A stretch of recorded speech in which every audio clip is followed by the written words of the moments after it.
साथियों, जय भीम। साथियों, ये है, मैं बंगी हूँ, भगवान दास जी की बुक का 11वां भाग।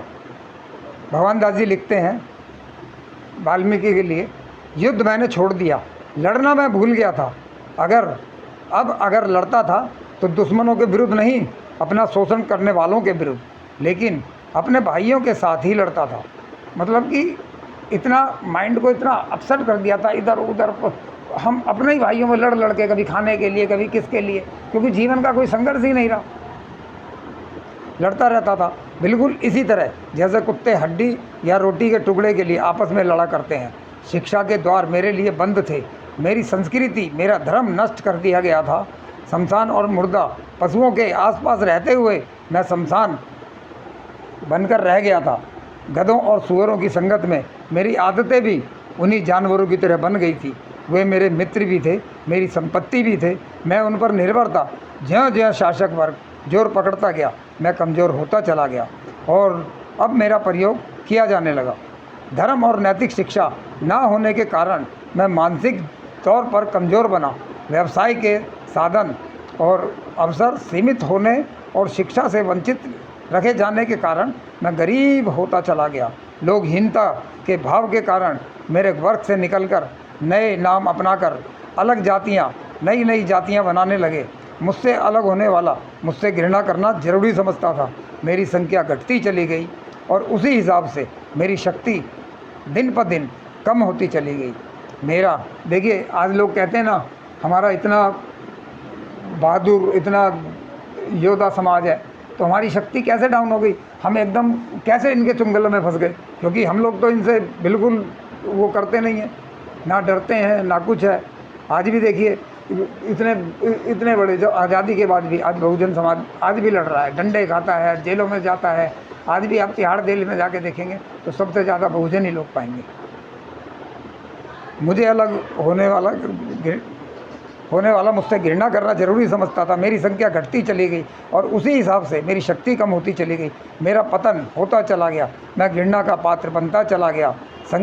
कम संख्या तथा बटा होने के कारण मेरा शोषण बढ़ता गया। संघर्ष की इच्छा मरने लगी, यानी अब मैं किसी से संघर्ष नहीं करता था। जब अकेला आदमी क्या संघर्ष करेगा किसी से, कोई इधर है, 2 आदमी इधर रह रहे, 3 आदमी गांव के उधर रह रहे, तो संघर्ष ऐसे नहीं होता। संघर्ष के लिए एकत्रित होना चाहिए। बाबा साहब ने क्या बोला, शिक्षित बनो, संगठित रहो और संघर्ष करो, यानी हरदम संगठन में रहो और संघर्ष हरदम करते रहो, बाबा साहब ने बोला। और उस टाइम तो हम बिल्कुल जानवरों की भांति थे, जानवर की तरह हम लोगों को ट्रीट किया गया।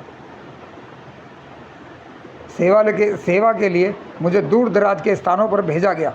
खेतों में फसलें काटने तक के सब काम मुझसे बिना कुछ दिए, वेतन दिए कराए जाने लगे। बेकार ली जाने लगी।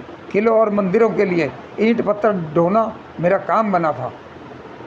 राज और मिस्त्री के काम करना मेरा फ़र्ज़ था और उसके बदले में रूखी रोटी मिलती थी। जूटन और उतरन मेरा इनाम था। लेकिन इन मंदिरों में जिन्हें मैंने बनाया, मैं प्रवेश नहीं कर सकता था। उस अनाज पर जो मैंने पैदा किया था, मेरा कोई अधिकार नहीं था।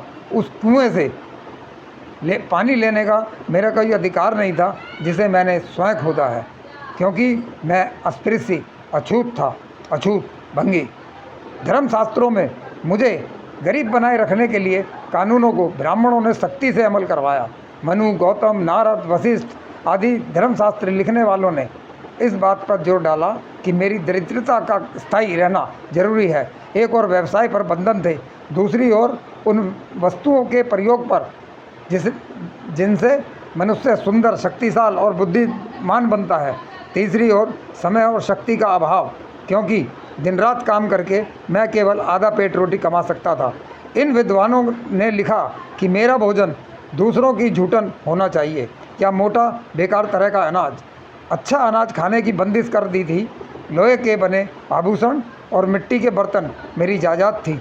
कुत्ते, गधे और सूअर के अलावा मुझे कोई दूसरा जानवर रखने की आज्ञा नहीं थी। मेरे दरवाजे की दिशा तक भी निश्चित कर दी गई थी। कानून के निर्माताओं ने कहा कि मेरे मकान पूर्व की ओर होने चाहिए और पश्चिम की ओर खुलने चाहिए।